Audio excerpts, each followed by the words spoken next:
നമസ്കാരം.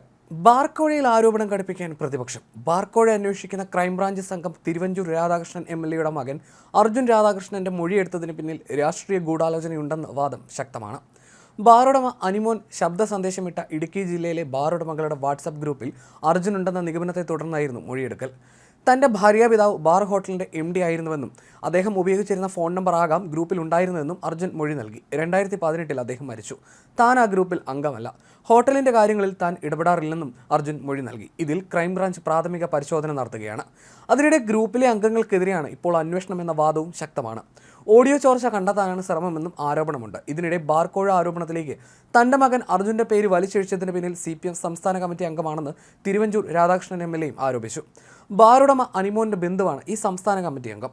തനിക്കെതിരെ രാഷ്ട്രീയ നീക്കം നടത്തിയാൽ ആ പേര് വിളിച്ചു പറയുമെന്നും അനിമോൻ്റെ സഹോദരിയെ വിവാഹം കഴിച്ചത് ആരെന്ന് അന്വേഷിച്ചാൽ കാര്യങ്ങൾ വ്യക്തമാകുമെന്നും തിരുവഞ്ചൂർ പറഞ്ഞു. മകൻ അർജുനെ CPM മനഃപൂർവ്വം ചെളിവാരിയെറിയാൻ ശ്രമിക്കുകയാണെന്നും തിരുവഞ്ചൂർ പറഞ്ഞു. ഞങ്ങൾ പ്രതിപക്ഷത്താണ്. ഭരണസ്വാധീനമുള്ളവരെയാണ് ബാറുടമകൾ സമീപിച്ചത്. അനിമോൻ പണപ്പിരിവ് നടത്തിയ വിവരം മുഖ്യമന്ത്രിക്ക് അറിയാം. തൻ്റെ ഓഫീസിലേക്ക് മാർച്ച് നടത്തിയ പ്രവർത്തകർക്ക് ഇതൊന്നും അറിയില്ല. ബാർക്കോഴ കേസല്ല, സന്ദേശം പുറത്തുപോയതാണ് ഇപ്പോൾ പലർക്കും പ്രശ്നമെന്നും തിരുവഞ്ചൂർ രാധാകൃഷ്ണൻ ആരോപിച്ചിട്ടുണ്ട്. കഴിഞ്ഞ ദിവസം മുഖ്യമന്ത്രിക്ക് ബാറുടമകൾ നൽകിയ പരാതിയും പുറത്തു വന്നിരുന്നു. ഇതും പ്രതിപക്ഷം ചർച്ചയാക്കും.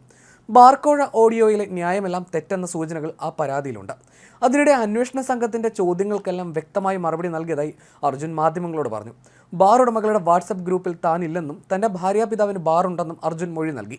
ഇടുക്കി ജില്ലയിലെ ബാറുടമകളുടെ എല്ലാം മൊഴി രേഖപ്പെടുത്തുമെന്ന് പ്രത്യേക അന്വേഷണ സംഘം അറിയിച്ചു.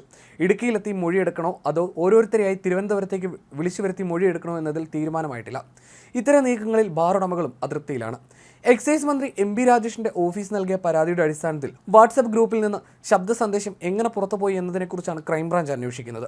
സൗകര്യപ്രദമായ സ്ഥലം അറിയിച്ചാൽ അവിടെ എത്തി മൊഴി രേഖപ്പെടുത്താമെന്ന് ക്രൈംബ്രാഞ്ച് സംഘം അർജുൻ രാധാകൃഷ്ണനെ അറിയിച്ചിരുന്നു. ഇതിന്റെ അടിസ്ഥാനത്തിലാണ് വീട്ടിലെത്തി മൊഴിയെടുത്തത്. മദ്യനയ മാറ്റത്തിന് ബാറുകളിൽ നിന്ന് പണം പിരിക്കുന്നതിന് federation of bar hotel association നേതാവ് അനിമോൻ ശബ്ദ സന്ദേശമിട്ട വാട്സാപ്പ് ഗ്രൂപ്പിൽ അർജുൻ രാധാകൃഷ്ണൻ അംഗമാണെന്നായിരുന്നു ക്രൈംബ്രാഞ്ചിന്റെ കണ്ടെത്തൽ. ഇതിന്റെ അടിസ്ഥാനത്തിലാണ് അർജുന്റെ മൊഴി രേഖപ്പെടുത്തിയത്. അർജുൻ ഉപയോഗിക്കുന്ന ഫോൺ നമ്പർ ഇടുക്കിയിലെ വാട്സാപ്പ് ഗ്രൂപ്പിലുണ്ടെന്നും ഈ നമ്പറിലെ പ്രൊഫൈൽ ചിത്രം മറ്റൊരാളുടേതാണെന്നും ക്രൈംബ്രാഞ്ച് പറയുന്നു.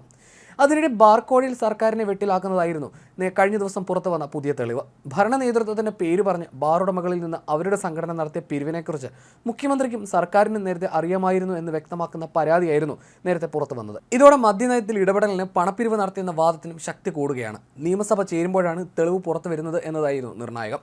ഏപ്രിൽ മാസത്തിലാണ് ഒരു വിഭാഗം ബാറുടമകൾ പണപ്പിരിവിനെക്കുറിച്ച് പരാതിയുമായി മുഖ്യമന്ത്രിയുടെ ഓഫീസിനെ അറിയിച്ചത്.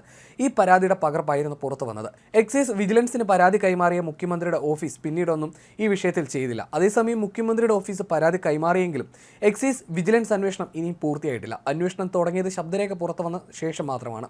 മുമ്പ് തിരഞ്ഞെടുപ്പ് സമയത്ത് പണം നൽകാത്തവരുടെ പേരിൽ എക്സൈസ് കേസ് എടുത്തിട്ടുണ്ടെന്നതുൾപ്പെടെ ഗുരുതര ആരോപണങ്ങളാണ് ബാറുടമകൾ ഏപ്രിൽ 12 നൽകിയ പരാതിയിൽ പറയുന്നത്. പണം നൽകണമെന്ന് മെയ് 23 നൽകിയ ശബ്ദ സന്ദേശത്തിന്റെ വാർത്ത പുറത്തു വന്നപ്പോൾ സർക്കാരിന് നൽകാനായല്ല, സംഘടനയുടെ കെട്ടിടം പണിക്ക് മറ്റുമാണ് പണപ്പിരിവെന്നായിരുന്നു സംഘടനയുടെ വിശദീകരണം.